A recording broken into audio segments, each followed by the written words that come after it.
First of all, on the behalf of Central University of Himachal Pradesh, Department of the School of Journalism, Mass Communication, New Media, I welcome news anchor from G News, Shri Manoj Srivastava ji.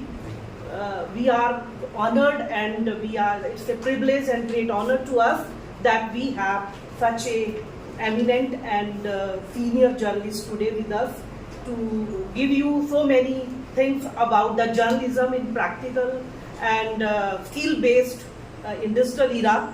So, sir, I welcome you from the core of my heart.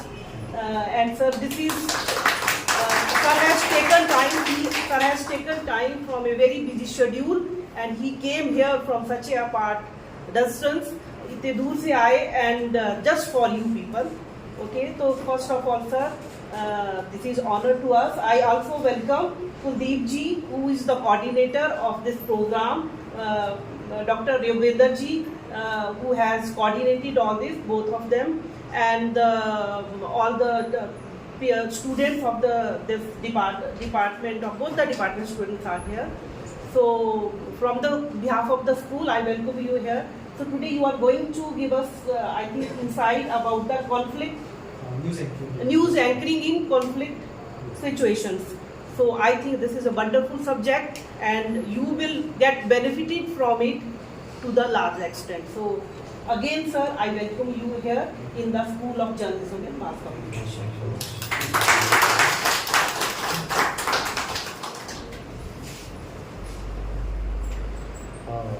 Thanks for giving us energy, hosting us, and hopefully my student will enjoy this session. I have said my students, because all of the school is mine, right? So you all guys are our student. Hopefully, you will enjoy this session. Thanks a lot for your presence. I thanks Yoga sir also for his presence here. And now we will proceed for the whole day session. And all the best, my dear students. You will enjoy it. Thanks.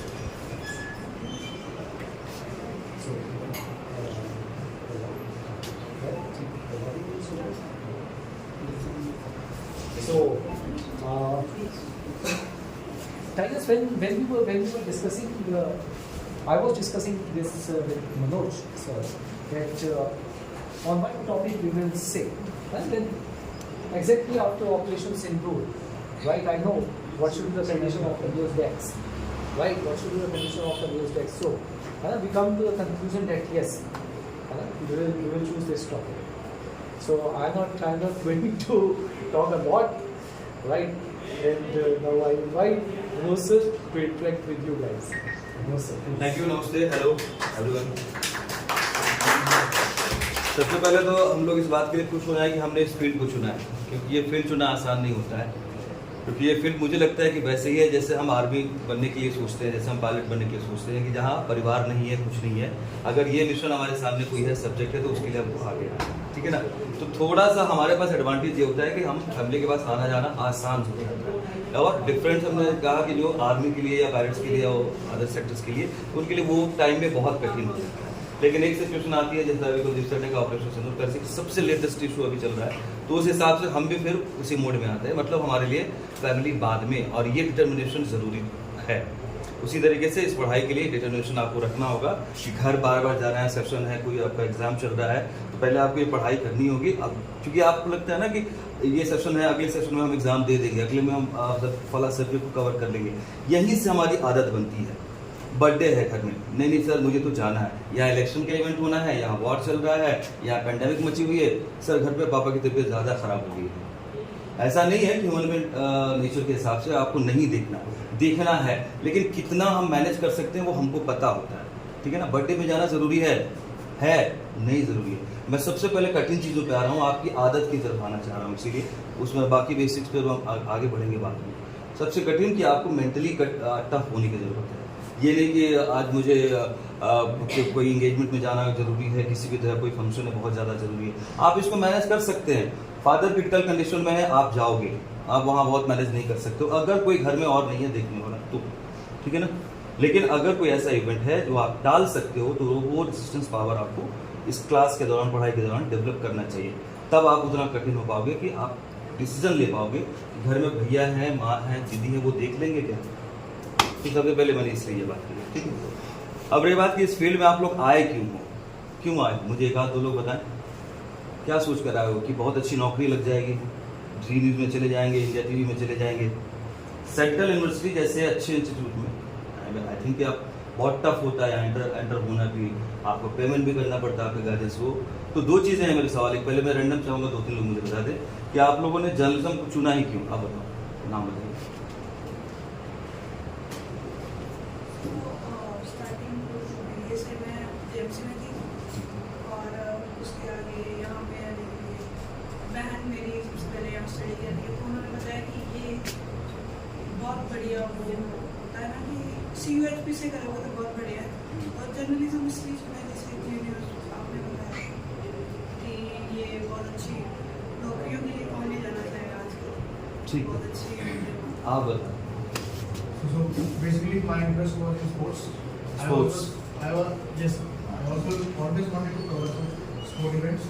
My specific field is cricket, and to be honest, I want to go in that field. That's why. आपका नाम क्या है? Suraj. Suryavanshi.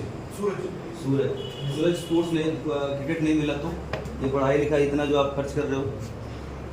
अगर कि ऐसा नहीं कि comfort zone में रहना मुझे पसंद है, बट एक इंटरेस्ट वाली बात है कि आप मैं क्यों आया, इंटरेस्ट उस साइड होगा, बट ये डायमेंशन बड़ा होना चाहिए, होगा।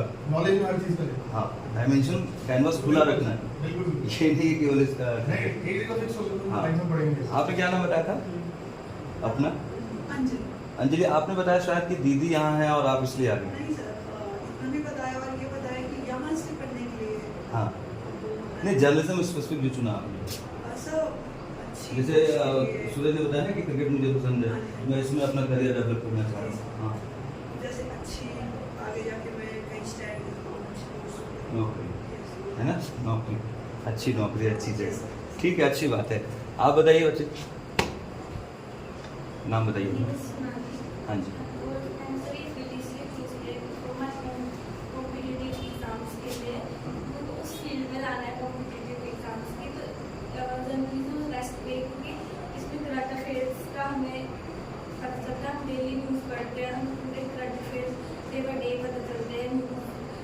वर्ल्ड में क्या हो रहा है, पूरी इंडिया में क्या हो रहा है, तो सर उसके लिए तो बेस्ट है कि किसी यूट्यूब चैनल से पढ़ने से तो अच्छा है कि हम करंट अफेयर्स को खुद डेली न्यूज़पेपर से या ऑनलाइन ई-पेपर से या न्यूज़ चैनल से पढ़ें।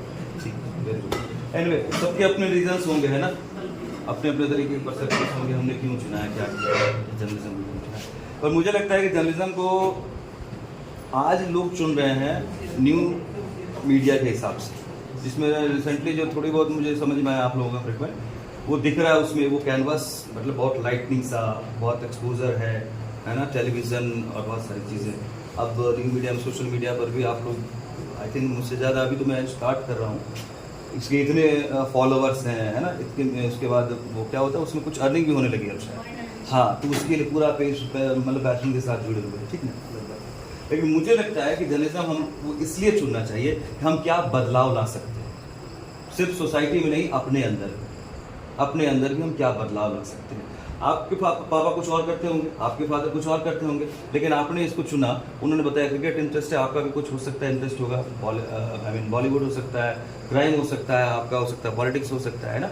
तो आप अपने अंदर भी क्या बदलाव ला सकते हैं, वो है। तो ये बदलाव आपके अंदर कैसे आया कि नहीं, मैं क्रिकेट के तौर पर अगर एक्सपीरियंस बनता हूँ तो मुझे क्रिकेट को लेकर के कुछ नई सोच में ला सकता हूँ, और खबर के तौर पर जो चीज़ें चल रही हैं उसमें कुछ नया ला सकता हूँ। आप पॉलिटिक्स के बारे में सोच रहे हो, तो ये जो यहाँ जैसे आप हिमाचल का देखते हो, है ना, ऑल्टरनेटिव पॉलिटिक्स चलती है यहाँ पर, कभी एक सरकार आती है फिर दूसरी आती है। शायद हो सकता है कि आप पॉलिटिकल तरीके से सोचोगे तो आप इसमें कैसे नया चेंजेस ला सकते हो सोसाइटी के तौर पर, वो सोच सकते हो। अपने लिए सोच सकते हो आप कि एक लेगेसी पॉलिटिक्स चल रही है, उसको कैसे से ये अपना शिमला का था अभी नया क्या था जो इस बार हार गया, दोबारा चुनाव हुआ था, भूल रहा हूँ, एक अभी भूल रहा हूँ उसका नाम, शिमला साइड का ये वो, ठीक है, अभी जो बाई इलेक्शन हुआ था दोबारा से सरकार क्राइसिस वाली थी, तो वो था कि वो बाहर से पढ़ाई करके आया, सब कुछ है ना बहुत अच्छे तरीके से, लेकिन उसने चुना कि नहीं मुझे पॉलिटिक्स में आना है, और अच्छा काम किया उसने। लेकिन ये तो खैर चलो क्राइसिस सिचुएशन और बहुत सारी चीज़ें। तो दूसरी बात मैंने ये क्लियर करने की कोशिश की कि हमारा एक विज़न होना चाहिए जर्नलिज्म चुनने का। ये नहीं कि यूं ही कि बस चल पड़े हैं, टीवी पे दिख रहे हैं तो इसलिए नौकरी लग जाएगी, टीवी पे दिख जाएंगे, है ना, ऐसा नहीं होना चाहिए। मुझे लगता है कि एक मीनिंग होना चाहिए अपने अंदर से, ताकि कल को हम फेल भी हों तो हमारा जो सवाल का जवाब है ना वो हमें सस्टेन करेगा और फिर से खड़ा करेगा कि नहीं आगे हम अभी और लड़ सकते हैं, फाइट बैक कर सकते हैं, इतनी जल्दी हार नहीं की जरूरत। ठीक है, अब थोड़ा सा आते हैं एंकरिंग वाले इंटरेस्ट पर आप लोगों को, है ना। एंकर क्या होता है आप बताओ। एंकर होना, रिपोर्टर होने से, रनडाउन प्रोड्यूसर होने से, कैमरामैन होने से एंकर होना क्यों अलग है? सर ये स्टूडियो में बैठ करके जो भी इंफॉर्मेशन है वो हमारे ऑडियंस तक ही पहुंचाते हैं। ठीक है, आप बताओ।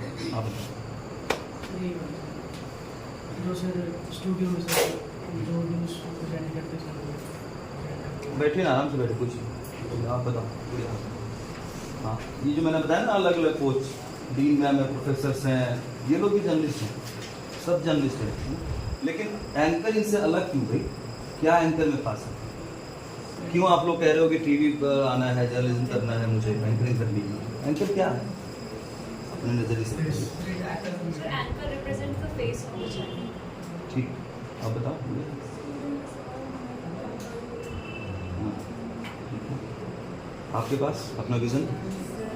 जो न्यूज़ एंकर होता है वो जो भी न्यूज़ वो बताता है वो एक इंगेजिंग वे में बताता है, सारी सदर की वो कंक्लूड करके लोगों में पहुंचाता है। सबकी सही है जवाब, पर मुझे लगता है कि एंकर होना टफ काम है। It's not so easy.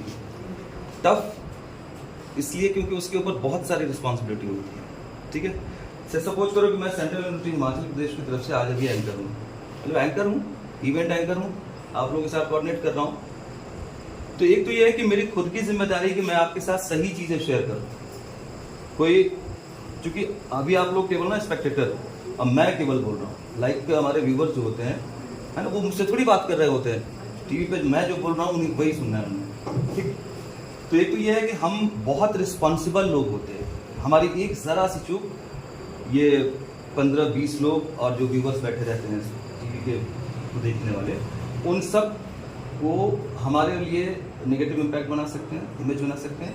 ये तो चलो मैं सह लूँगा, है ना, बीइंग एंकर मैं सह लूँगा, ये मेरा लॉस होगा, यहाँ इमेज मेरी खराब होगी, हो सकता है टर्मिनेट कर दिया जाऊँ मैं, फिर दूसरी जगह ट्राई कर लूँगा, तीसरी जगह ट्राई कर लूँगा, है ना, कहीं फिर सर्वाइव कर लूँगा। लेकिन ये सबसे बड़ा लॉस होगा इसका, इस CUHP का, क्योंकि मैं अगर हूँ इस अम्ब्रेला के नीचे तो ही मेरी इज्जत है। मैं जी में हूँ तभी हूँ ना।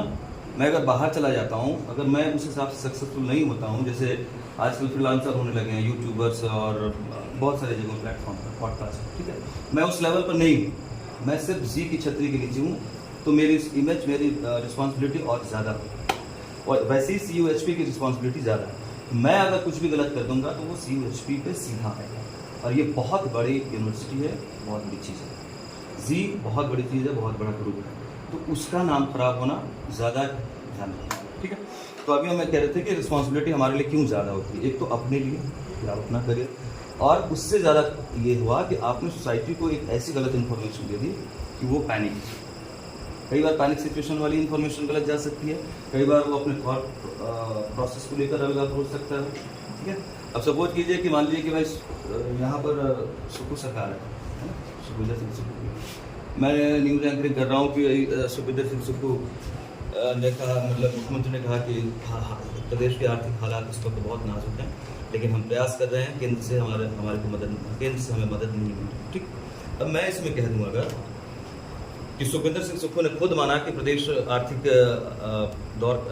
स्तर पर बुरे हालात से गुजर रहा है, मुख्यमंत्री भी यही कह रहे हैं कि हिमाचल प्रदेश इस वक्त आर्थिक स्थिति के हिसाब से अच्छे दौर से नहीं गुजर रहा है, लेकिन मैं सीधा कह दूँ अगर कि मुख्यमंत्री सुखविंदर सिंह सुक्खू ने खुद माना प्रदेश इस वक्त बदहाली के दौर से गुजर रहा है। देखो, मैंने शब्द चेंज कर दिया, मुख्यमंत्री ने कहा कुछ और था, उन्होंने ये भी कहा है साथ में कि केंद्र से हमें मदद नहीं मिल रही, दो बातें की। लेकिन मैं अगर यहाँ कह दूँ कि प्रदेश आर्थिक हालत जो है ठीक नहीं, तो पैनिक होगी कि नहीं होगी? होगी ना। तो ये हमें ध्यान रखना है, एक शब्द एक वाक्य वो हमारा कितना जजमेंटल होना चाहिए, ठीक है। और इसमें अगर कोई कंफ्यूजन होता है आपको किसी तरह का, तो आप अपने सीनियर से, कलीग से, जो भी आपके आसपास होते हैं, उनसे पूछो कि सर यहाँ पर इस तरीके से लिख सकते हैं या नहीं लिख सकते, ठीक है। अभी के हिसाब से भी थोड़ा सा टेक्निकल बढ़ूंगा आगे, कुछ बच रहा है। कॉन्फिडेंस लेवल, सिंसियर होना, सही होना आपका जो स्क्रिप्ट है या आपकी थॉट है, कुछ एनी क्वेश्चन? बढ़ते चलूँगा 2-2 मिनट। आई थिंक इतना कुछ नहीं था अभी, बस ये था कि हाँ हमें सिंसियर रहना है थॉट से भी, और जो हम स्क्रिप्ट लेकर जा रहे हैं बोलने पढ़ने उसके हिसाब से, ठीक है। और हमें ध्यान रखना है कि यहाँ सिर्फ मैं नहीं हूँ, मैं का मतलब सामने व्यूअर, पीछे या ऊपर वो संस्थान जिसके हम हम हैं, है ना, ये इम्पोर्टेंट है। संस्थान नहीं रहेगा तो फिर हम अकेले चलना बड़ा मुश्किल होगा ठीक है। चलो, यहाँ कितने लोग जो हैं वो ये सोचकर चल रहे हैं कि जर्नलिज्म का क्लास मेरा कंप्लीट होने के बाद एंकर की तरफ बढ़ना है? बहुत सारे सबके होंगे ना थॉट। जैसे सूरज ने बताया कि मुझे स्पोर्ट्स जर्नलिज्म में जाना है, तो वो एक थोड़ा मिक्स टाइप का वाला है। वो माइट भी वो बैठ कर, चूँकि क्रिकेट का स्पोर्ट्स का बुलेटिन या तो एक जाता है, या आजकल तो ऐसा हो गया कि IPL चल रहा है तो एक सेशन चला, सीजन चला, उसके बाद फिर नॉर्मल बुलेटिन चलते रहते हैं, ठीक है। तो इस तरीके से कितने लोग हैं जो एंकर के तौर पर केवल सोचते हैं कि नहीं 24/7 जो चैनल होता है उसमें 1 घंटे के बाद फिर मेरा बुलेटिन, 1 घंटे के बाद फिर मेरा बुलेटिन, 1 घंटे के बाद फिर मैं एंकरिंग करने जा रहा हूँ। ऐसे कितने लोग सोच कर चल रहे हैं सिर्फ एंकर? क्योंकि मैं काम कर चुकी हूँ और फोटे भी इसी फील्ड में इंटरेस्ट है। आपने काम किया है? अभी आपका क्लास कौन सा है? मास्टर्स का, ठीक है। कहाँ काम किया आपने? मैंने किया है दूरदर्शन में एंड बंसल न्यूज़, MP का चैनल, उसमें काम किया है। ठीक, बैचलर से अपन से मिल जाने। सोनाली थी ना वहाँ, पाठक जी हैं अभी, हाँ, सीनियर एंकर है। शरद द्विवेदी है अभी न्यूज़ से। पाठक जी शायद IBS में चल रहा है, नहीं मैं जानता हूँ, ठीक है। लेकिन मैं सबको बताऊंगा। आपका नाम क्या है? शिखा। शिखा याद, ठीक है, याद हो। तो शिखा के साथ जो इंटरेक्शन होगा वो डायरेक्टली वो चीज़ें शायद लेना चाहेंगे, और आप लोगों के लिए भी, क्योंकि मुझे लगता है ऐसा आप लोग अभी जज नहीं कर पाए कि आगे मुझे किस सेक्टर में, किस सेक्शन में बढ़ना है। क्या मैं सही हूँ? आप लोग अभी स्टार्ट कर रहे हो, ठीक है, जर्नलिज्म क्लास शुरू किया है, let's complete and then let's see क्या होता है, देखेंगे। क्यों देखेंगे भाई, थोड़ा सा तैयार होकर चलते हैं ना। बनना है एंकर है तो बनेंगे एंकर, है ना। और ये दौर से हम अगर जानेंगे कि एंकर बनने के लिए क्या क्या चीज़ें होनी चाहिए, क्या नहीं, क्या चीज़ें हटानी है हमें, तो हम फिक्स कर पाएंगे कि हम एंकर की तरफ बढ़े या नहीं बढ़े। सर मेरा ऐसा इंटरेस्ट है, मेरा है कि मुझे ग्राउंड रिपोर्टिंग ही मतलब ज़्यादा मैं प्रेफर करती हूँ। तो कोई क्यों नहीं बता रहा है मुझे? अरे कोई तो होगा जो कैमरामैन में बनना चाहता है। कोई है कैमरामैन बनने वाला? किसको नहीं पसंद है कैमरामैन बनना? रिपोर्ट के पीछे भागना नहीं, कैमरा लगा रहे थे फर्स्ट टाइम यार, ठीक है।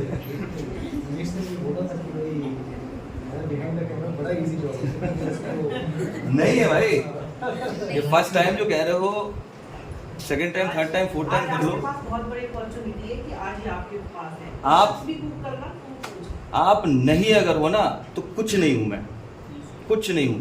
ये शिखा कुछ नहीं है, न कुछ हो पाएगी आगे। सूरज कुछ नहीं हो पाएगा अगर आप नहीं हो, तो कम मत समझिए। सब एक दूसरे से ना बहुत सिंक्रोनाइज तरीके से जुड़े हुए हैं, बहुत सिंक्रोनाइज तरीके से। कोई जो प्रोड्यूसर बनना चाहता है, जो एंकर को अपने स्क्रिप्ट पे नचाना चाहता है, और कोई ये हेडलाइन है और इस हेडलाइन में ये शब्द है, यही पढ़ना है। ये पावर होती है रनडाउन प्रोड्यूसर के पास। कोई है और उसने अगर नहीं पढ़ा वैसा, तो बुलेटिन कम होना और बुलेटिन ऑफ एयर कर देना 2 दिन के लिए, 4 दिन के लिए, उसका एक स्टेटमेंट काफी होता है एडिटर। सिर्फ एंकर्स को मना कर देते कि आप नहीं पढ़ोगे, तो हम दूसरे एंकर से पढ़वाएंगे। मैं ऐसा नहीं कह रहा हूँ कि बहुत हार्ड, वो बहुत, मैंने कहा सिंक्रोनाइज जो टीम होती है ना वो बड़ा जेल होते हैं, जितना जेल होंगे ये पूरी सिंक्रोनाइज टीम एक दूसरे के साथ ना उतना रिजल्ट बहुत अच्छा आएगा, उतना हमारा परफॉर्मेंस बहुत अच्छा आएगा।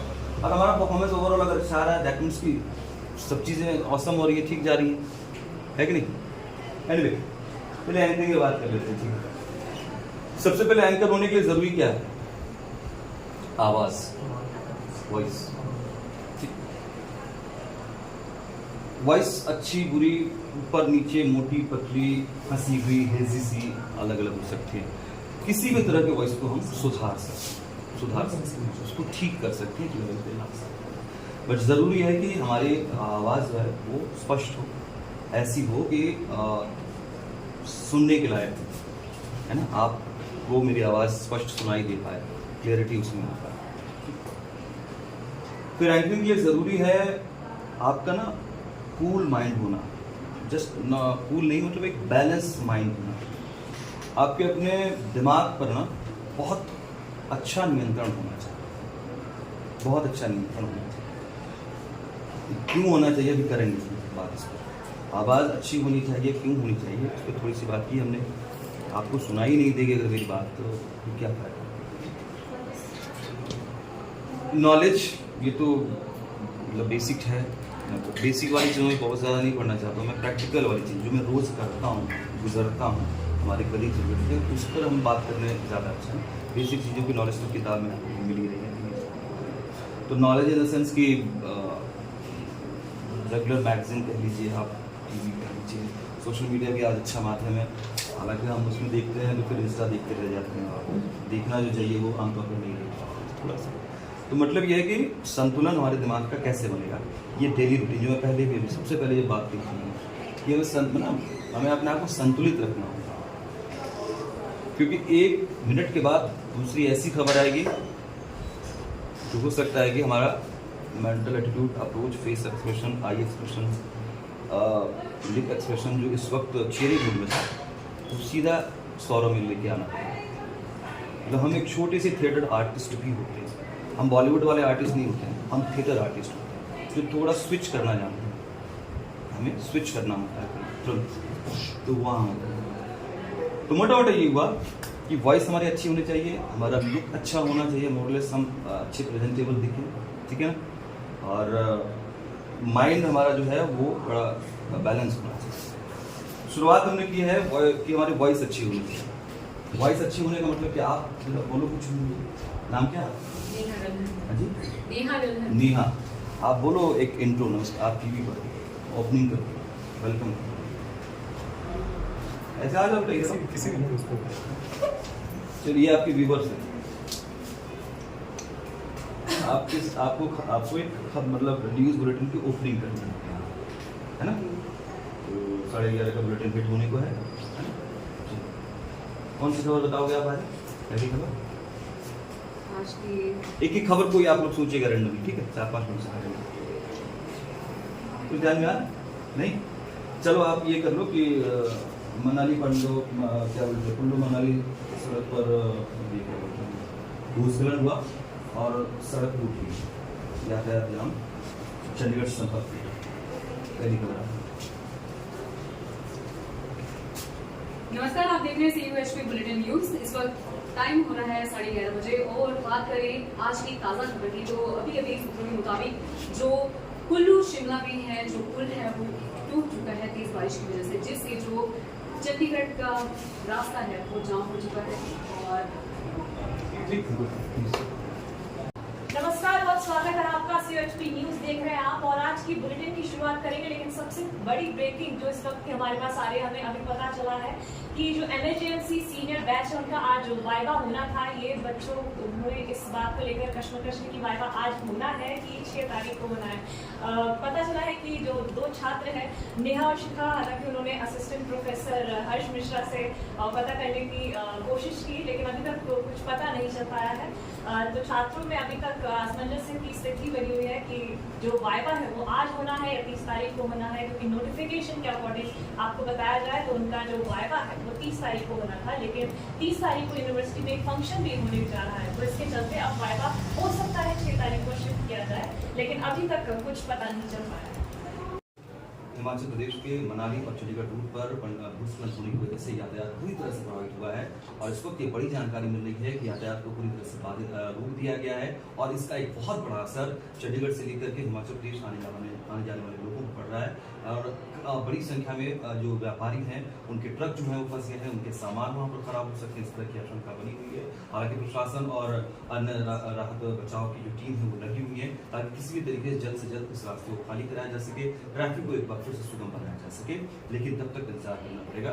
प्रशासन अपने स्तर पर लोगों से ये भी अपील कर रहा है कि फिलहाल ऐसी मौजूदा स्थिति में क्योंकि मौसम खराब है और भूस्खलन का खतरा अब भी बरकरार है, इस ओर आने से बचें। क्या था आपका टॉपिक, क्या था? Corona virus. ठीक है, ये बड़ा सेंसिटिव है। कोरोना पहले वाला भी हम लोग जो किए थे, हम सब लोग ने पढ़ा था, हम भूल गए होंगे, गया कोरोना, कौन याद करना चाहे। लेकिन ये कोरोना वाले में ना थोड़ा सा आप एक्सप्रेशन देखना खास करके, मैं बहुत डराऊंगा भी नहीं, मैं बहुत रिलैक्स भी नहीं करूंगा, आवाज से भी, एक्सप्रेशन से भी, आइज से भी, क्योंकि हमारा पिछला एक्सपीरियंस है कि कोरोना से लोग डर भी रहे थे, पैनिक भी हो रहे थे, तो हमें उस दौरान ये आया नया था, हम सबके लिए नया था। ऑपरेशन सिंदूर में भी आता हूँ, एक वैसे ही एग्जाम्पल था, है ना, ये अनसीन था और ये सीन चीज था, तो वो भी एक बहुत बड़ा खतरा था और हमें जब पता नहीं था, हम नॉर्मली पढ़ने लगे, कोरोना आ गया, कोरोना का खतरा बढ़ता चला जा रहा है। लगातार पटना में इतने लोगों की मौत हो चुकी है, शिमला में 15 केस पॉजिटिव आ चुके हैं, कई लोगों को क्वारंटाइन किया गया है, कुल्लू में किया गया है। किसी भी तरीके की कोई वैक्सीन इस वक्त तक नहीं है, लोगों की संख्या बढ़ती जा रही है, विदेशों से मरने की संख्या लगातार सामने आ रही है, किस तरह से लोग अपना इलाज कराने के घरों से निकल रहे हैं, लेकिन इससे भयावह स्थिति में कोई एक दूसरे का साथ नहीं दे पा रहा है। अभी तो डरा रहा हूँ मैं, मतलब मैं खुद भी डरा रहा हूँ। हम बाद में जब आए थे कोरोना सेकंड वाले वेव में, थर्ड वेव में, तब हम थोड़ा सा, तब तक हम लोग अवेयर हो गए थे कि नहीं, ये एक ऐसी चीज ही है जिसमें हम डरा भी रहे हैं और लोग डर रहे हैं, हम पैनिक क्रिएट कर रहे हैं, मतलब हम एंकर जर्नलिस्ट खुद पैनिक क्रिएट कर रहे हैं, कॉलम लिखने वाले खुद लिख करके करते हैं। फिर हमारा चेंज कैसे आया, जो हम बाद में आएंगे, नहीं हमें डराना नहीं, हमारा चेंज कैसे आया था। नमस्कार, स्वागत है आप सभी का।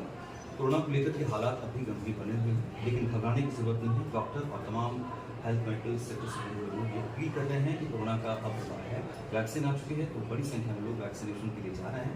हालांकि केसेस अब भी बढ़ रहे हैं, बाजारों में ज़्यादा से ज़्यादा लोग ना निकले तो ज़्यादा अच्छा है।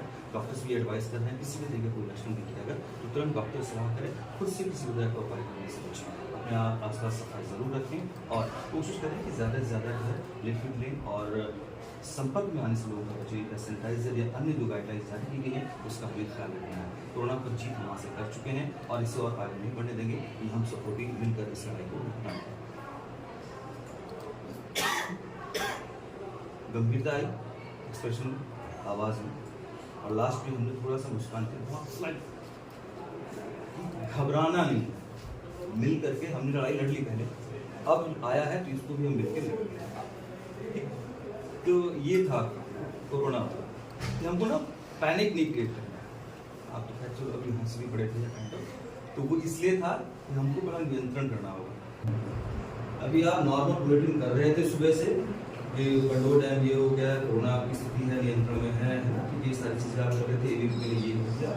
लेकिन अचानक 8 बजे आप डिबेट करने के लिए बैठे हो, आज का टॉपिक है दिल्ली पॉलिटिक्स, आप वो तैयारी करके आए हुए, आप अपने डिबेट की तैयारी करके वही यमुना क्लीन यमुना को लेकर बड़े प्रोजेक्ट्स की बात हुई, उसकी सरकार ने भी नई सफाई की है, आम आदमी पार्टी सरकार चली गई, अब नई रेखा सरकार ने फिर से बड़ा प्रोजेक्ट बनाया, प्लान की यमुना की सफाई, लेकिन फिर भी क्यों सवाल पूरी तैयारी के साथ आप आए हो स्टूडियो पे, ऑन एयर का टाइम हो रहा है, लेकिन खबर ये अब आपको ब्रेक करनी है, आपकी सारी तैयारी पीछे। पाकिस्तान ने इंडिया पर हमला शुरू कर दिया, बड़े ध्यान से देखेंगे, करेक्शंस मैं बताऊंगा, कुछ आप लोगों को ऑब्जर्व करना है, पूछेंगे मैं बताऊंगा। नमस्कार, बहुत स्वागत है आपका। आप देख रहे हैं CHP न्यूज, मैं हूं आपके साथ शिखा यादव। और वैसे तो समय हो चला है हमारे प्राइम टाइम शो का, लेकिन अभी जो बड़ी खबर आ रही है, आपको पता है पिछले कुछ समय से भारत और पाकिस्तान के बीच जो टेंशन चल रही है उसमें एक अपडेट ये आया है कि भारत अब हमलावर पाकिस्तान अब हमलावर हो चुका है भारत के ऊपर। अभी आगे जो भी डिफेंस मिनिस्ट्री आपको लगातार अपडेट देता रहेगा, हमारे थ्रू आपको अपडेट मिलता रहेगा, लेकिन हम आपको बता रहे हैं कि ये जो तनातनी है भारत और पाकिस्तान के बीच, डोनाल्ड ट्रंप ने भी बीच में कोशिश की कि चीजें ठीक हो, लेकिन हालात जो है सुधरते हुए नहीं दिख रहे हैं। हम आपसे यही गुजारिश करेंगे कि जो भी एडवाइजरी जारी हो सरकार की तरफ से उसे प्रॉपर आप फॉलो कीजिएगा और हम आपको अपडेट देते रहेंगे। ठीक है, बहुत बढ़िया। ताकत दिखाने की अब बात है, देश की ताकत दिखाने की कि सामने वाले पड़ोसी ने हम पर हमला पहले किया और हमेशा हम पहले हमला नहीं करते। उसने हमें वो किया, उसने अब युद्ध की स्थिति ऐसे पैदा हुई कि जब उसने ड्रोन अटैक किया और हमें ये पता चल गया है कि हमारे पठानकोट एयरबेस की तरफ टारगेट करके हमला किया गया, ड्रोन अटैक किया गया। ठीक है, हमें ये पता चल गया है कि हमारे अंबाला एयरबेस की तरफ रडार अप्रोच करके अटैक किया गया। तो जब भी युद्ध की स्थिति में हमारा किसी भी तरह की सैनिक बिल्डिंग हो, हमारा कोई सैन्य संस्थान हो, उसको अगर नुकसान पहुंचाने की कोशिश होती है तो वो युद्ध मानता है। यानी अब ये युद्ध डिक्लेयर हो गया, ठीक है ना, कि अब ये युद्ध है, पाकिस्तान की युद्ध। अब भारत की ताकत दिखानी है आपको, पाकिस्तान को, ठीक। तो लगातार हो रहे हम लोग के बीच भारत अपने नागरिकों की सुरक्षा को सबसे पहली प्राथमिकता दे रहा है। बॉर्डर से घिरे हुए जो एरिया है जहाँ रिहायशी लोग रहते हैं उनको लगातार बंकरों की तरफ भेजा जा रहा है। उनसे लगातार ये अपील की जा रही है कि घरों की लाइट्स को ऑफ रखें, ठीक है। ये वाली अपील करो, पहले पब्लिक को बचाओ, सिविलियन। फिर अटैक कैसे हो रहा है कोई बताएगा? कौन बताएगा? बताओगे आप, ठीक है। तो लगातार पाकिस्तान से हो रहे अटैक्स को, पाकिस्तान की तरफ से हो रहे हमले का जवाब भारत को दिया जा रहा है, लेकिन भारत की सबसे पहली प्राथमिकता अपने लोगों की सुरक्षा है। सिविलियंस की सुरक्षा को लेकर क्या क्या हो रहा है? तो लगातार पाकिस्तान की तरफ से हो रहे हमलों का जवाब आओ जल्दी अटकना नहीं है। जैसे कि आप सभी सुबह से ये देख रहे होंगे कि पाकिस्तान की तरफ से भारत पे लगातार हमले किए जा रहे हैं, लेकिन हमारी सरकार की तरफ से अपील की जा रही है कि हमारे जो सिविलियंस हैं, हमारे जो भारतीय नागरिक हैं, वो अपने लाइट्स जो है वो ऑफ करके रखें ताकि पाकिस्तान को कोई क्लू ना मिल पाए आप पे हमला करने का। और हमारी सेना लगातार उनका मुंहतोड़ जवाब दे रही है, और लेकिन सिविलियन से अपील है कि वो अपने घरों की लाइट्स ऑफ रखें। ठीक, आओ जल्दी आओ। हथियारों से हमला कराओ, हथियारों से हमला हम लोग पाकिस्तान पर। हाँ, अटैक करो, पूरा इस्लामाबाद कराची सब उड़ा दो, पूरा इस्लामाबाद कराची सब, हाँ सब उड़ा दो। भारत की इतनी ताकत है कि भारत के सामने पाकिस्तान कुछ है ही नहीं, और उसके हमले का बहुत करारा विध्वंसक जवाब दिया जा रहा है। तो खबर कुछ इस प्रकार से आ रही है कि भारत ने जो है हमला शुरू कर दिया है, और सूत्रों से ये भी पता चल रहा है कि पूरा कराची और पूरा इस्लामाबाद उड़ाने के लिए उस पर फिराक पे है वो लोग। मैं क्या एडिटर खड़ा हूँ? मैं आप भाई, आप एंकर कैमरे के सामने हो, ये है कैमरा है, ये भी नहीं दिख रहा आप, ये पूरा कैमरा है। हाँ, और हंस के बोलोगे क्या? यूएन क्या बोलेगा कि यार देखो हंस के ये हमला कर रहे हैं, एक तरफ 27 किलो लड़ रहे हैं हम लोग। नमस्कार, स्वागत है आप सभी का। मैं मनोज श्रीवास्तव। इस वक्त की सबसे बड़ी खबर है, देश की सबसे बड़ी खबर यह है कि पाकिस्तान हमारे जितने भी सैन्य ठिकाने हैं उसको टारगेट करके हमला कर रहा है, और लगातार हमले जारी हैं। हालांकि सबसे पहली प्राथमिकता भारत की रही है, सेना की हमारी ये रही है कि बॉर्डर से जुड़े हुए तमाम जो इलाके हैं, खास करके अभी जो जानकारी मिल रही है सांबा, अखनूर, इन सेक्टर्स में, पूरी सेक्टर्स में सबसे ज्यादा हैवी शाइनिंग हो रही है, और वहां जो सिविलियंस आसपास रहते हैं उनको सेफ जोन में ले जाया जा रहा है। सेना लगातार ये अपील कर रही है, फिजिकली भी जाकर के उनसे अपील कर रही है कि अपने घरों की लाइट्स को ऑफ रखें। बिल्कुल ब्लैकआउट किया गया है, इस तरह की एडवाइजरी जारी की जा चुकी है। तमाम पंजाब की अगर हम बात करें सेक्टर की, तो पठानकोट एरिया में भी, अमृतसर में भी ब्लैकआउट कर दिया गया है। जम्मू के तमाम टूरिज्म के इलाके हैं बॉर्डर से जुड़ते हुए, उन सभी जगहों पर ब्लैकआउट कर दिया गया है। और सेना की पहली कोशिश ये है, प्रशासन की पहली प्राथमिकता ये है कि जो वहां इलाकों के सरहदी इलाकों के पास रहते हैं उनको सेफ जोन में ले जाया जाए, उनको सुरक्षित किया जा सके। इस बीच ये बड़ी अपडेट मिल रही है कि पाकिस्तान की तरफ से ड्रोन अटैक किए जा रहे हैं, और इस बीच एक और बड़ी जानकारी मिल रही है, पठानकोट एयरबेस को टारगेट किया गया है, लेकिन भारत की तरफ से बहुत जोरदार जवाब दिया गया है। और ये बड़ी जानकारी आपको बता रहे हैं कि उनके तमाम ड्रोन अटैक्स को नाकाम कर दिया गया है। कई नई तकनीक के साथ भारत लगातार पाकिस्तान के सामने डटा हुआ है। इस वक्त की बड़ी खबर, ये बड़ी जानकारी मिल रही है कि पाकिस्तान की तरफ से एयर जेट्स का भी इस्तेमाल किया गया है और F-17 का भी इस्तेमाल, 16 का इस्तेमाल करने की बात आ रही है। लेकिन उन तमाम हमलों को भारतीय सेना नाकाम कर रही है। जहां ग्राउंड पर हमारी आर्मी लगातार डटी हुई है, उनके तमाम एविशलिंग का करारा जवाब दे रही है, क्योंकि ग्राउंड लेवल पर भी रॉकेट लॉन्च किया जा रहा है। उन तमाम रॉकेट लॉन्च को आसमान में डिस्ट्रॉय किया जा रहा है। और ये बड़ी जानकारी है कि ड्रोन के जरिए जो तमाम इलाकों को टारगेट किया जा रहा है, उनको हमारे S-400 मैकेनिज्म के जरिए, मशीन के जरिए डिस्ट्रॉय किया जा रहा है। यानी उनका कोई भी हमला जमीन तक आने से पहले आसमान में भी ध्वस्त किया जा रहा है। लेकिन इस बीच ये बड़ी जानकारी मिल रही है कि पाकिस्तान की तरफ से जो सेलिंग हो रही थी वो थोड़ी सी कम हुई है। शायद हो सकता है कि पाकिस्तान की जो भारत की तरफ से जो जवाब दिया जा रहा है उससे पाकिस्तान की जो सेना है, जो आतंकवादी ऐसे समर्थित जो लोग हैं वो पीछे हट रहे हों। इस बीच ये बड़ी अपडेट आप तो लगातार पहुंचाते रहेंगे, आप बने रहिए हमारे साथ। पूरा रुका मोमेंटम, भारत का मोमेंटम। अब क्या हुआ, 12 बज गए। आमतौर पर आदमी मान के चलता है 6 बजे ही युद्ध करना, लेकिन ये पाकिस्तान में नहीं हो पाया। ठीक है, 12 बज गए। हमने भी अपडेट कर दिया कि भाई थोड़ा सा कम हुआ है, लग रहा है ऐसा कि मोमेंटम कंट्रोल में आ रहा है। अब 1 बजे उसने फिर शुरू कर दिया, है ना, फिर शुरू कर दिया। तो 1 बजे बुलेटिन तो चल ही रहा, बुलेटिन रुका नहीं है। मैं खाली एक रुका हूँ, इस मोमेंटम में कैसे डिलीवर करना था हमें, और अलग तरीके का एक मोमेंटम आएगा तो उसमें हमको कैसे डिलीवर करना है। अब 1 बजे क्या हुआ कि अटैक और ज्यादा तेज हो गया। जब 1 बजे अटैक तेज और हो गए तो फिर भारत भी उसी हिसाब से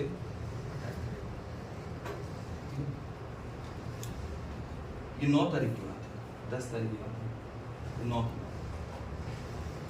अब उधर से और थोड़ा सा शांति रही, शांति के बाद फिर से और हेवी अटैक शुरू।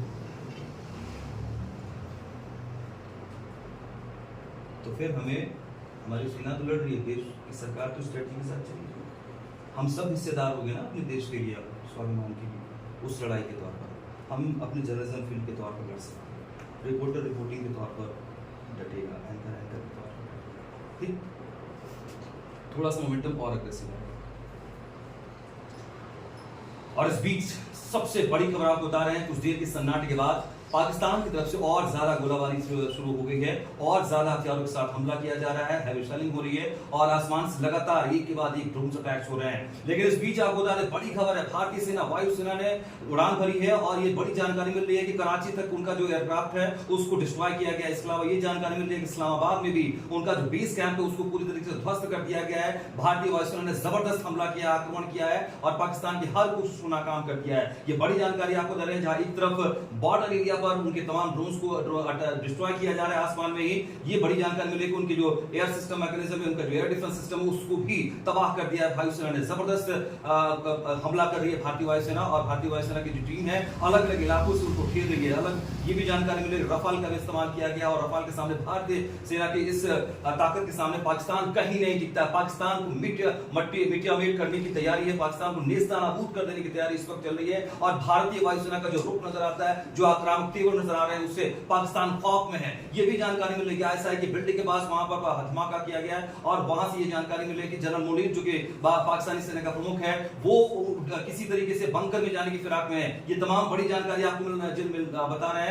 ये इसके अलावा शहबाज शरीफ के बारे में किसी तरह की जानकारी नहीं है। इस बीच एक और बड़ी जानकारी मिल रही है कि पाकिस्तान के तमाम बड़े सैन्य अधिकारी, इसके अलावा पाकिस्तानी जो कैबिनेट है उसके तमाम बड़े जो मंत्री हैं, सांसद हैं, वो एयरपोर्ट की तरफ रवाना हो रहे हैं। आप ये समझिए कि भारतीय सेना ने जिस तरीके से कहर बरपा रखा है, किस तरीके का डर है, किस तरीके का आक्रामक माहौल इस वक्त वहां पर है, और इस डर के सामने शायद पाकिस्तान की हुकूमत, जो अब तक लगातार लुका छिपी का खेल करना चाह रही थी, पाकिस्तान की जो ISI की जो चीफ है वो इस तरीके की हिमाकत कर रहे थे, उनको एक बहुत बड़ा संदेश मिला है। और इस वक्त सभी देश छोड़ने की तैयारी में, किसी भी तरीके से वो पाकिस्तान के एयरपोर्ट तक पहुंच जाना चाहते हैं, किसी भी तरीके से वो देश छोड़ना चाहते हैं ताकि अपनी जान बचा सके। हिंदुस्तान की सेना का दम देख रहे हैं, और ये छेड़ा गया था हमें, और उसके बाद इस तरीके से हमने जवाब दिया है। अब उन्हें इसका अंजाम करना होगा, और इसलिए तैयार रहना होगा। पाकिस्तान के कोई भी शहर ऐसा नहीं नजर आ रहा है जो हमारे हथियारों के रडार पर ना हो। पूरी तरीके से पाकिस्तान घिर चुका है।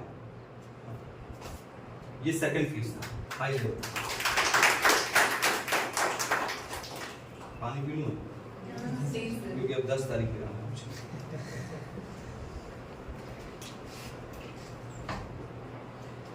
वेल टाइगर्स, अभी न्यूज़ में शिखा को रिप्लेस करते हुए है ना दूसरे एंकर को बुलाया था, राइट। लेकिन जब इस टाइप के ओकेजन्स हमें मिलते हैं, ठीक है, ना वहाँ से प्रोड्यूसर अपनी सीट से हिलता है और ना ही एंकर अपनी सीट से हिलता है।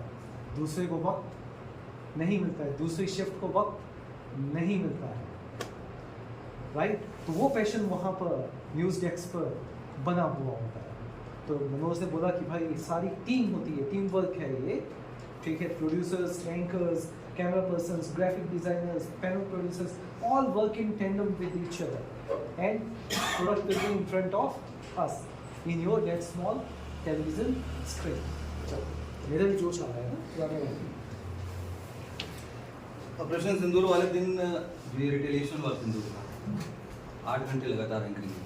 मैंने शुरुआत में बताया था 10 मिनट का ब्रेक मिला था मुझे, 10 मिनट वॉशरूम के लिए और ब्रेड और चाय। स्टैंडिंग था, Standing. Standing 8 hours. We have done it. more difficult. Yes, we have done it. और वो पहला जो हमला हुआ था जब टेररिस्ट कैंप पे जो हमने हमला किया था, वो कितनी तारीख का था? 7 की रात। 7 की रात। 6 तारीख की रात को मैं आई थिंक 12 बजे तक की शिफ्ट करके घर लौटा था। मेरे पास डेस्क से मेरे आउटपुट का फोन आया था करीब 7 की सुबह में आ गई थी ना ये खबर मेरे पास। लेकिन 6 बजे हमला हुआ। 7 ही हो गया ना। हाँ तो एक अच्छा बजे 7 के की रात में। आसपास ये हो गया था टाइम। हाँ तो 7 तारीख को मुझे सुबह मैं मिस्ड कॉल में देख नहीं पाया। वो होता है ना अपना फोन की कई बार हम सेटिंग कर देते हैं कि ऐसे पकड़ लिया तो ऑफ, ऐसे पकड़ दिया तो आवाज नहीं आना, कुछ कर रखा था, उसको मैंने चेंज किया। तो वो इसलिए आया था कि सर ऐसे ऐसे अटैक हो गया है, जल्दी आइए। लेकिन मैं तो पता ही नहीं चला। 8:30 पौने 9 के आसपास जब नींद खुली, जैसे ही गेट में देखा नाम, मैंने कहा हाँ सर क्या, अरे वो ऐसे ऐसे हो गया था। तो मैंने कहा फिर निकलता हूँ। नहीं सर वो अगली बार एंकर से बात हो गई है, वो आ रही निकल गई। वो मुझे अफसोस लगा, वो मेरा बहुत बड़ा अफसोस था कि मैंने फ़ोन क्यों नहीं उठाया। इतना बड़ा मोमेंट था, दिन था। अब ये अभी दिखा इससे कई गुना ज़्यादा था 9 तारीख को, उस अफसोस का की भरपाई थी। तो ये अफसोस होना भी ज़रूरी है। मैंने आपको कहा कि it's not easy to be journalist, anchor, reporter, सब। आप इस अफसोस को फील करना सीखोगे ना, तब बनोगे जर्नलिस्ट, एंकर, रिपोर्टर, कुछ भी रन डाउन करो। तो ये अफसोस करना भी सीखो। सिर्फ इसलिए अफसोस करना मत सीखो यार मेरे पास एप्पल होता बस 25-30 हज़ार रुपये यार फिर से ले लोगे ना। इस टाइप का मोमेंटम कब आएगा कौन जानता है। इलेक्शंस हमारे लिए हमेशा मतलब उत्सव होना चाहिए। ये दुर्गा पूजा, दिवाली की तरह नए कपड़े खरीदते हैं, नई गाड़ी खरीदते हैं। इलेक्शंस अगर अपॉर्चुनिटी मिले कवर करने का किसी भी तरीके से, उत्सव होना चाहिए।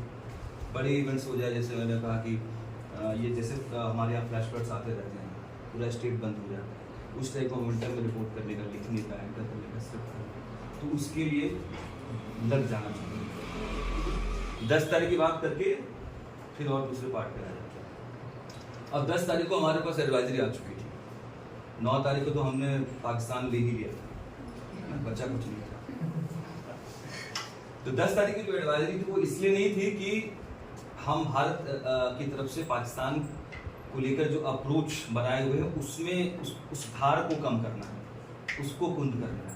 वो एडवाइजरी इसलिए थी कि सामने वाले देश के लोग हमारी स्ट्रेटजी का फायदा न उठा लें, जो हुआ था मुंबई अटैक के समय।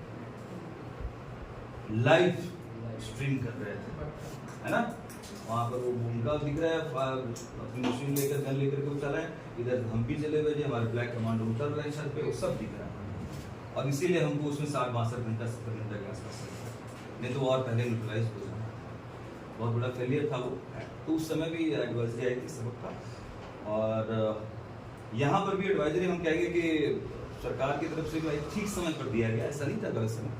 क्योंकि अब जिस तरह का मोमेंटम 9 तारीख की रात में थी, तो उसमें सरकार पहले एडवाइजरी थोड़ी जारी करेगी, लेकिन हम थोड़ा सा भूले, सरकार तो उस समय बहुत ज़्यादा इंगेज थी, सेना इंगेज थी पूरी दिल्ली में ग्राउंड जीरो पर, हमें थोड़ा ध्यान रखना चाहिए। लेकिन 10 तारीख को फिर एडवाइजरी आ चुकी थी, तो उसके बाद मोमेंटम बदल चुका था और 10 तारीख को खैर शाम होते होते तक तो खैर सीज फायर ही हो गया था। मैं दूसरी चीज़ पे बढ़ूंगा, हम थोड़ा एक्सप्रेशन पे हमने काम किया, थोड़ा वॉइस मॉड्यूलेशन पे काम किया। मैं जल्दी से हल्का सा एक रिएक्शन चाहूँगा, सीज फायर वाज गुड और बैड?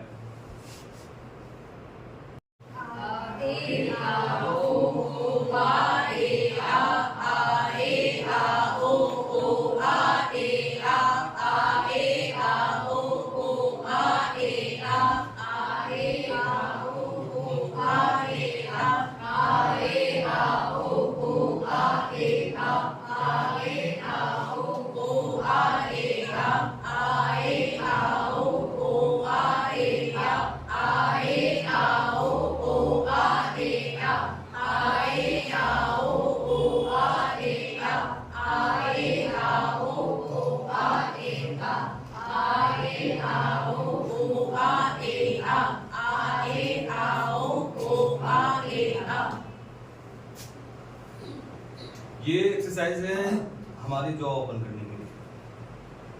सबकी आवाज दबी होती है, छिपी होती है, उसको खोलने के लिए, ताकि एक एक अक्षर स्पष्ट आए सामने, उसका उच्चारण खुलकर सके। ठीक है, तो उसके लिए ये करना है हमको, और जितना ज्यादा माउथ ओपन करके हम छोटा मोटा हिस्सा तो होगा ना पहाड़ का, यहाँ आसपास कुछ भी होगा बैरियर। ठीक है, तो या अपने घर पे जाओ आप मिरर के सामने, अगर यहाँ करने में शर्म नहीं लगेगी। अगर 4-5 लोग इकट्ठे कर सकते तो लोग बोलेंगे पागल हो गए क्या? बोला हाँ पागल ही है और होना चाहिए, हाँ और होना चाहिए। उसको समझ में आएगा तो वो भी खड़ा हो जाएगा पागल अगले दिन से, तो बोला कि हाँ यार मुझे ये पागल।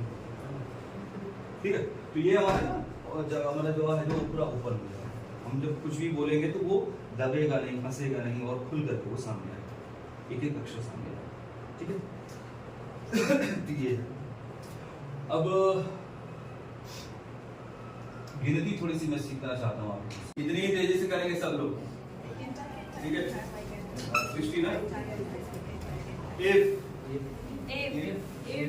इफ सारे बोले जो मेरे साथ नहीं मेरे टाइप नहीं बोलते। If can tie can tie tie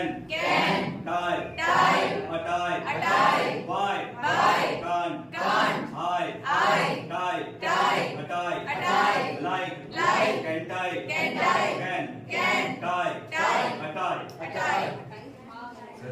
जरा देखता हूँ कितनी बार तक ये रहता है। Repeat, if can tie why can't I tie like can tie if can tie why can't I tie like can tie repeat it again and again जितनी speed से कर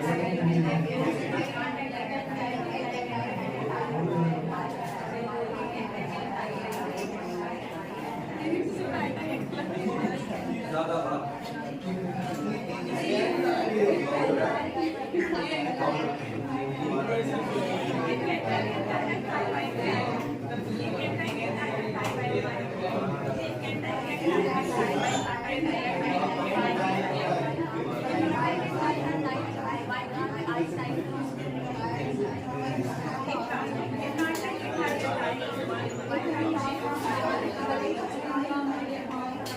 अब इकट्ठा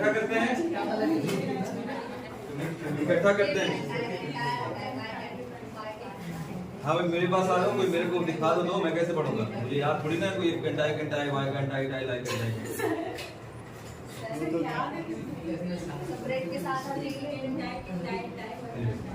ये हमारी कुछ समस्याओं का समाधान है, जिसमें हमने ये बात की है कि हम रॉ को रॉ बोल देते हैं, सॉ को शॉ बोल देते हैं, या इसके अलावा नौ को रॉ बोल देते हैं। ठीक है ना, ये इस तरह की जो भी दिक्कत है उसका एक बेसिक समाधान।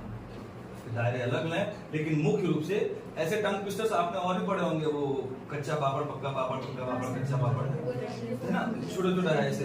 तो ये बड़ा डिजाइन तरीके की लाइन है, जिसमें इंग्लिश वालों की भी दिक्कत दूर हो जाती है और हिंदी वालों की भी दिक्कत दूर हो जाती है, और हमारा फ्लो जो हम लोग कहते हैं फॉर्मलिंग बोलते बोलते रुक जाना, कुछ फंस जाना, वो भी इसमें दूर होने के का मतलब उपाय है। इसमें स्पेसिफिक ये सेंटेंस है, तो इसको हम लोग करते हैं ना बिना रुके।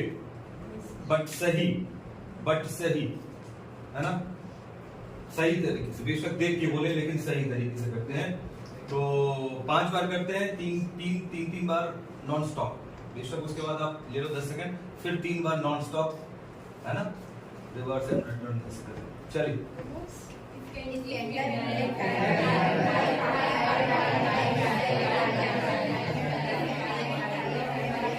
all out